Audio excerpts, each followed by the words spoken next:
Я, во-первых, до 4 лет, до 5 лет я разговаривал чисто на якутском языке. Потом перехожу в детский сад. И там все, ну, у меня началось уже тогда выживание. В лет 5 я прихожу в школу, и там все по-русски разговаривают, дети. А я вообще не умею не разговаривать.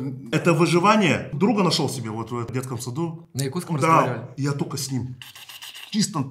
А потом меня оттуда, с этой детского сада, почему-то переводят в теремок. А там не было такого друга, который на якутском разговаривает. Мне пришлось учить русский язык. Не было выхода. Все, я... Потом и детский сад, школа. Из этого я сейчас разговариваю на русском языке. Это вообще вот больная тема. Я тебе вот клянусь. В детстве я тоже, короче, меня родители сначала не в 24-ю школу отправили, а в какую-то гимназию. А ты что понимал, да? Я разговаривал только на якутском. Ну, как я. Да. И потом пришлось выживать. Вообще это... Я, прикинь, я, по-моему, один там был саха. Очень долго путался до 4 класса, типа там он, она. И потом вот уже с 5 класса мне как реально пришлось уже только на русском разговаривать. Все друзья русские. И ты уже...